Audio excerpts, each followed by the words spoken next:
Power cuts, empty buildings, unpaid workers, silent factories. This isn't rural Africa. It's China in 2024. Entire cities are going dark. Local governments are defaulting. And the so-called economic miracle? It's unraveling in real time. Behind the glossy propaganda and censored headlines, China is buckling under the weight of its own success and turning back into what it once was. A broke, brittle, tightly controlled society that's running out of money, people, and time. This isn't a soft landing, it's a controlled crash. And by the end of this video, you'll understand why some experts now say China isn't just slowing down, it's collapsing into a third world future. Let's start with the biggest wealth destruction event in modern history. And no, that's not hyperbole. We're talking about more money evaporating than was lost in the 2008 financial crisis, the dot-com crash, and every other economic disaster of the last century combined. China's property market was once worth over $50 trillion, more than the entire U.S. housing market and stock market combined. For decades, it seemed invincible. Prices only went up. Families poured their life savings into apartments. And why wouldn't they? Real estate was the one investment the Communist Party seemed to guarantee. But that guarantee just shattered into a million pieces. As of late 2025, Chinese home prices have fallen for 29 consecutive months. Nearly 2.5 years of relentless decline with no bottom in sight. Goldman Sachs warns that without significant intervention, prices could drop another 20 to 25%. Putting values at roughly half their peak. In Tier 3 cities, which account for 60% of China's GDP, the collapse has been even more severe. Real estate agents haven't made sales in months. And here's what makes this catastrophic. Roughly 70% of Chinese household wealth is tied up in real estate. So when those apartment values collapse, so does everything middle-class families thought they had. Meet the Wangs, a couple from Shenzhen who did everything right. They saved for 15 years, took out a mortgage in 2021, put down their entire life savings, about $400,000, on a pre-sale apartment from one of China's biggest developers. The building was supposed to be finished by 2023. They'd already picked out furniture, planned where the crib would go. The building was never finished. The developer ran out of money. Construction stopped at the 15th floor. And the Wangs? They're still paying on a mortgage on a concrete skeleton they'll probably never live in. Their down payment? Gone. Their monthly payments? Funding nothing but interest to a bank. Their future? Stolen by a system they trusted. They're not alone. Over 20 million pre-sold apartments across China remain unfinished. 20 million families paying mortgages on empty air, servicing debt for homes that may never exist. And the protests they've tried to organize? Censored, suppressed, erased from the internet as if they never happened. Remember Evergrande? China's largest property developer defaulted on over $300 billion in debt. $300 billion! That's more than the GDP of Finland. Then Country Garden collapsed with another $187 billion. Together, China's property developers now owe more than the entire GDP of France. And most of that money came from ordinary families who trusted the system. The mortgage boycotts that erupted in 2022 spread across over 100 cities. Desperate homebuyers refused to pay for apartments that weren't being built. The government scrambled to censor the protests and launch rescue construction programs. It wasn't enough. It still isn't. You can't restore trust once it's been vaporized. New buyers aren't showing up. In the first half of 2025, new home sales fell another 4%. Construction starts dropped nearly 20%. And the government that was supposed to backstop everything? It's drowning in its own problems. But the property collapse isn't just destroying family wealth, it's bankrupting the very governments meant to save it. Here's something most people don't understand about China. Local governments don't really collect taxes the way Western governments do. For decades, they funded themselves by selling land to developers. Buy cheap farmland on the outskirts, sell it at massive markups, pocket the difference. At the peak, land sales made up 30 to 40% of local government revenue. That money built the roads, paid the teachers, funded the police, constructed the hospitals, maintained the infrastructure that made China's cities function. Now it's gone. With developers bankrupt and nobody buying land, that revenue stream has collapsed. Land auction values have cratered to around 3 trillion yuan, barely half their peak. Over 10% of land offered for auction last year had zero bidders. Not low bids, zero bids. Nobody wanted it at any price. And local governments across China are facing a fiscal apocalypse nobody prepared for.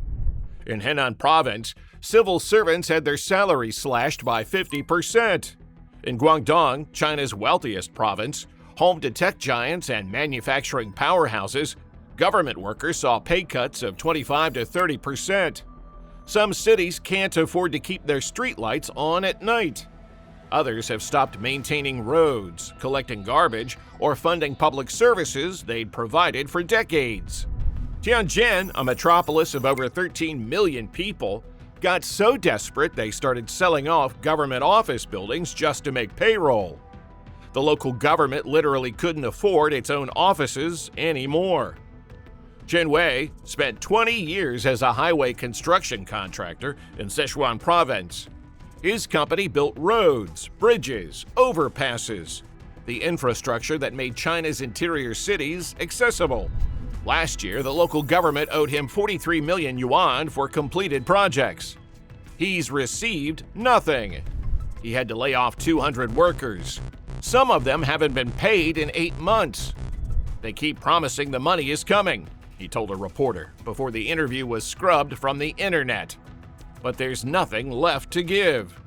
His story is playing out across the country. Because here's where it gets truly terrifying. Chinese local governments have been hiding debt for years through something called Local Government Financing Vehicles, or LGFVs. These are shell companies that borrow money off the books to fund infrastructure projects. High-speed rail lines that nobody rides, financial districts that sit empty, airports with no passengers, all built with borrowed money that was never supposed to appear on any official balance sheets. The IMF estimates this hidden debt now exceeds 65 trillion yuan. Compared with official local government debt of nearly 48 trillion yuan, the total reaches a staggering 134 trillion yuan. That's roughly $18 trillion. Bigger than the economies of Japan and Germany combined. Bigger than China's entire official GDP. And most of these LGFVs can't pay their bills. Their median return on assets is around 1%, but their average interest rate? Over 5%. The math doesn't work. Nearly half of them would be operating at a loss without massive state subsidies. A leading Chinese economist recently revealed that local governments have accumulated over 10 trillion yuan in unpaid arrears to contractors and civil servants by the end of 2024. Workers who build highways haven't been paid. Companies that supplied materials are owed millions. Retirees are seeing benefits cut. The whole system is choking on IOUs nobody can honor. Beijing announced a 12 trillion yuan debt restructuring package in late 2024, the largest policy intervention ever targeting local governments. They called it a solution. Analysts called it extend and pretend, because that package covers maybe 25% of the actual problem. The rest? They're just rolling over loans, pushing payments into the future, hoping something magically changes. It won't. And just when you think the picture couldn't get darker, the factories that made China rich are packing up and leaving. For 40 years, Made in China was stamped on everything you owned. Phones, clothes, electronics, toys, furniture, appliances. China was the world's factory floor, and that status lifted hundreds of millions out of poverty. It was the foundation of the entire economic miracle. That era is ending. In May 2025, Apple CEO Tim Cook made an announcement that would have been unthinkable 5 years ago. The majority of iPhones sold in the United States would now come from India. Not China, India. And Vietnam would be the country of origin for almost all iPads, Macs, Apple Watches, and AirPods sold to American consumers. Let that sink in. Apple, the company that practically built its empire on Chinese manufacturing, is moving out fast. The numbers are staggering. In the first half of 2025, iPhone production in India surged 53% compared to the previous year. India exported over $22 billion worth of Apple products. The volume of made-in-India smartphones shipped to the United States jumped 240% year over year. And for the first time in history, India overtook China as the top exporter of smartphones to the United States. India now accounts for 44% of U.S. smartphone imports. The world changed while most people weren't paying attention. Apple isn't alone. Samsung closed its last factory in China years ago and now produces the majority of its smartphones in Vietnam and India. Nike makes more shoes in Vietnam than in China, a reversal from just a decade ago. Sony, Dell, HP, Google, they're all diversifying away from China at an unprecedented speed.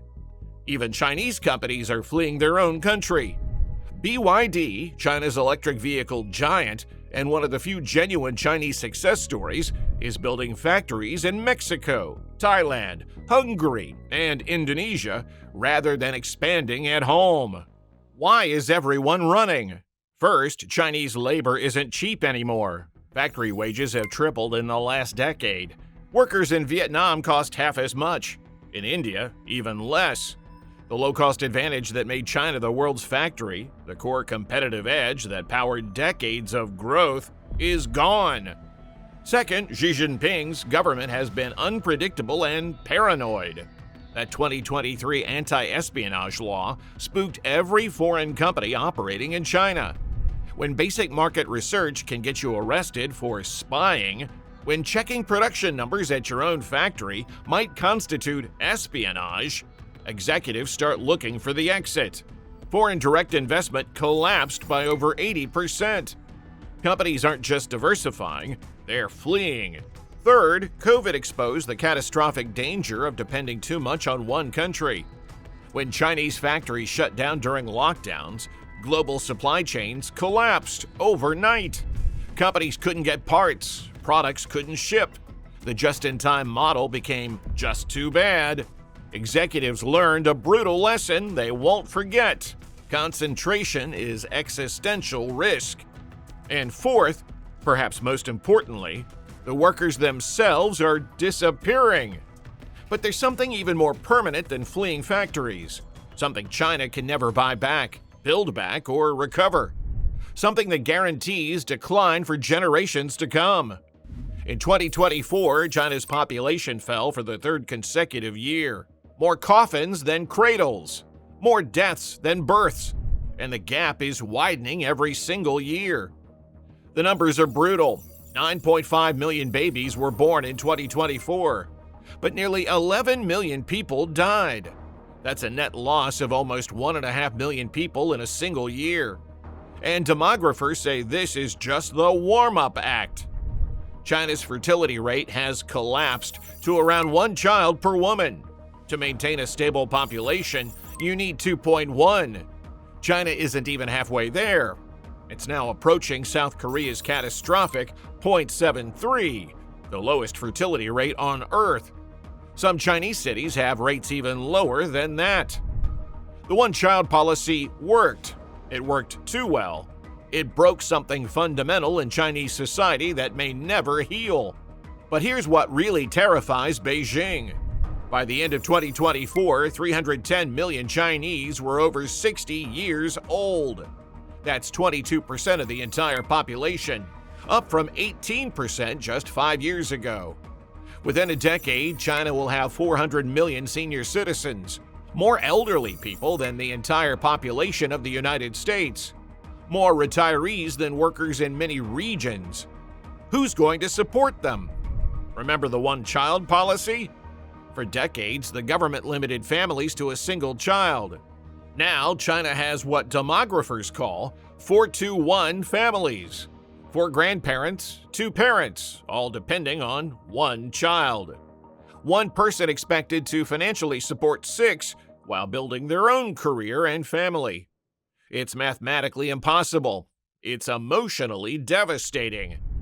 The pension system is already cracking. In 2022, 14 provinces reported pension shortfalls. By 2035, analysts estimate China's pension system will need an additional $300 billion every single year just to stay solvent. That's more than China's entire military budget. And the pool of workers contributing to that system shrinks every year, while the pool of retirees demanding payouts explodes.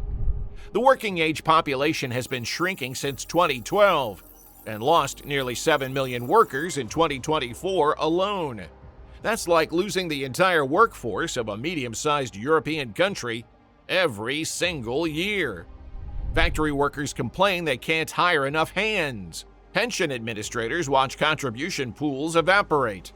And retailers see fewer consumers walking through doors with money to spend.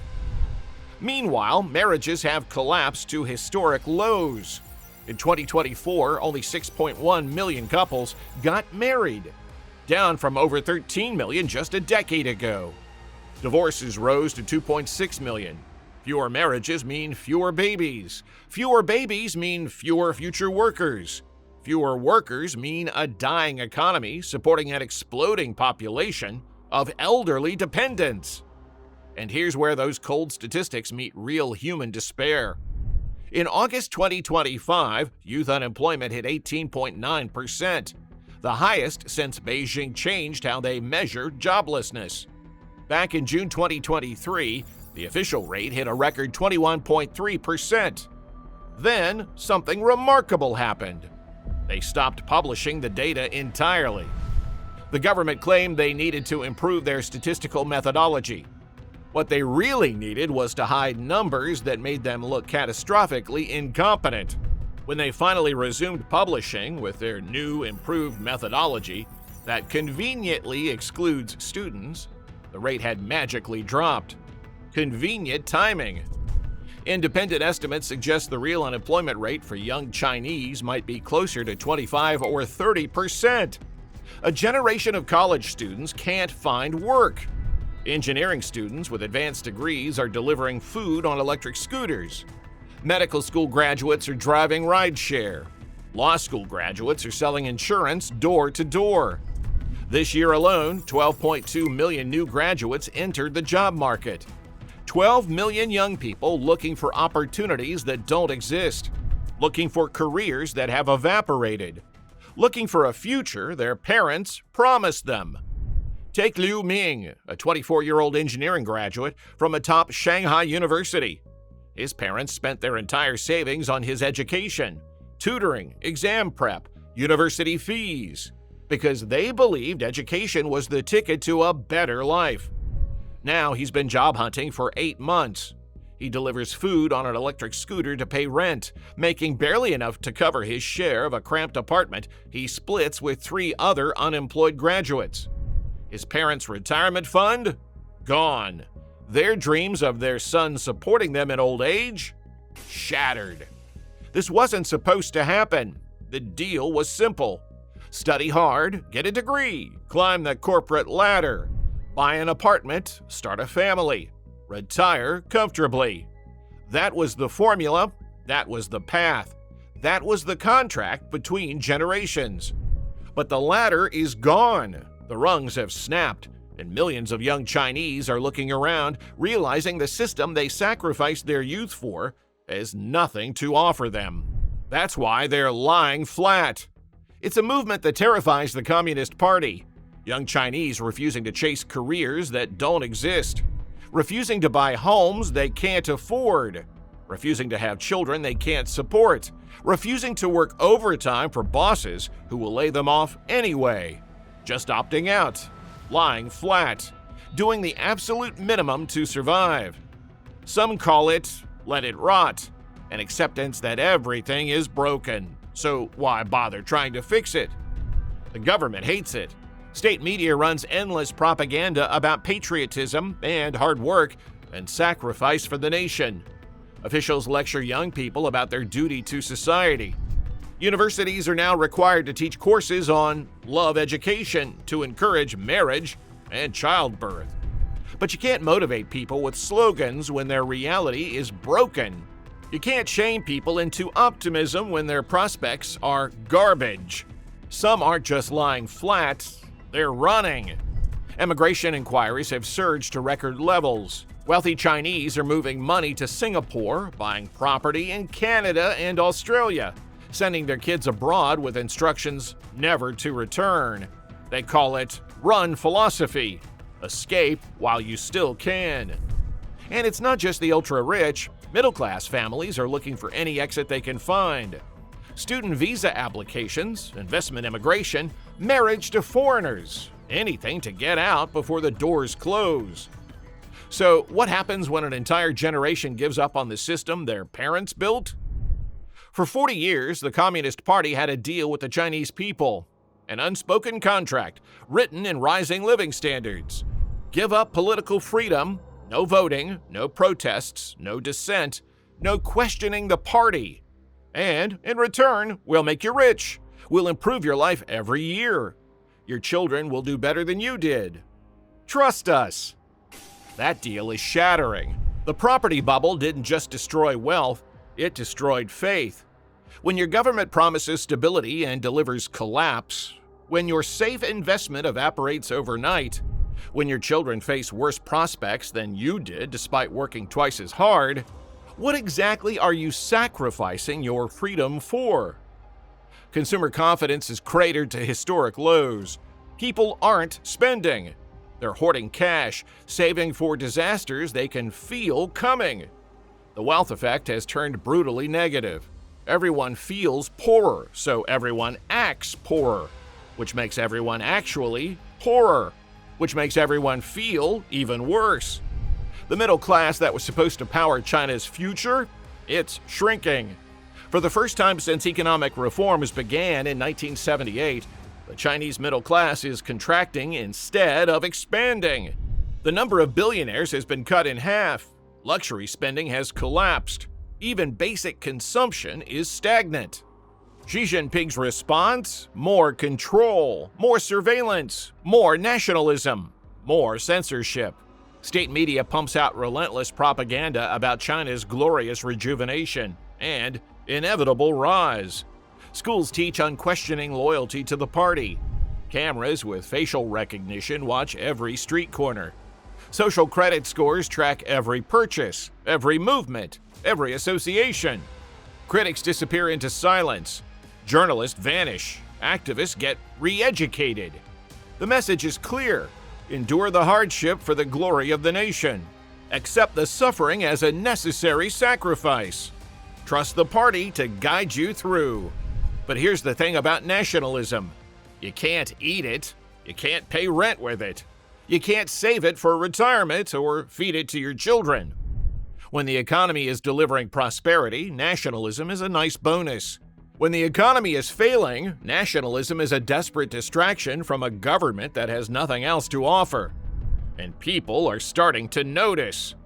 Not everyone is accepting this quietly. In late 2022, something unprecedented happened. Citizens took to the streets in Shanghai, Beijing, and other major cities.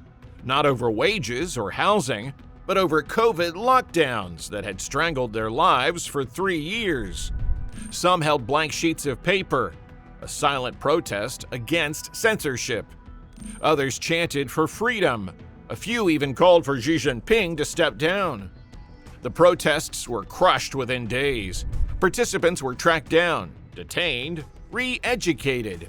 But for a brief moment, the facade cracked. The party saw what happens when enough people lose enough hope. They saw that beneath the enforced compliance, frustration runs deep. That memory haunts Beijing. It's why the surveillance has intensified. It's why the nationalism has gotten louder. because they know the anger is still there, just waiting. This is how nations collapse. Not with invasions or revolutions or dramatic upheavals, but with a slow, grinding erosion of hope.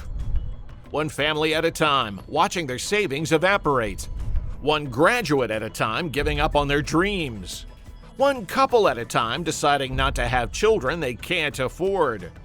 One elderly parent at a time realizing their one child can't support them. The property market won't recover because there aren't enough buyers. There aren't enough buyers because there aren't enough young people with money. There aren't enough young people because birth rates collapsed decades ago.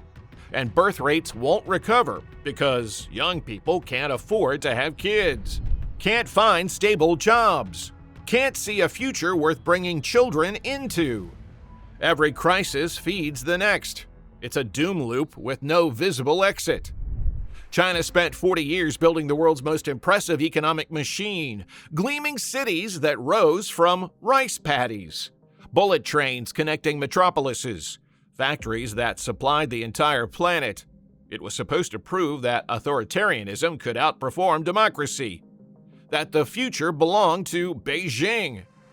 Instead, it proved something darker. You can't build a miracle on debt, favorable demographics, and endless construction. But miracles don't last. The debt comes due, the demographics turn, the gleaming towers become monuments to hubris.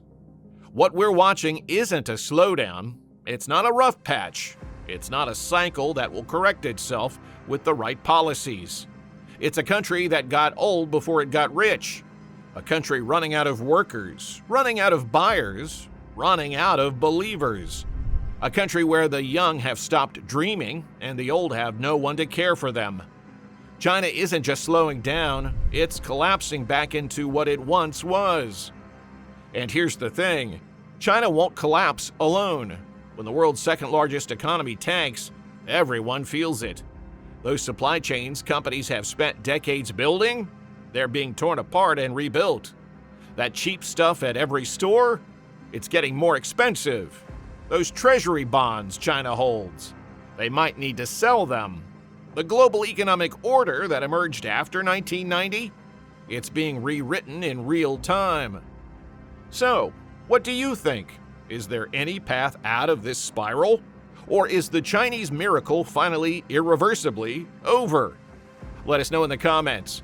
And if this opened your eyes to what's really happening behind the headlines, subscribe to Fall of Nations for more deep dives into the stories reshaping our world. Because this story isn't ending, it's just getting started.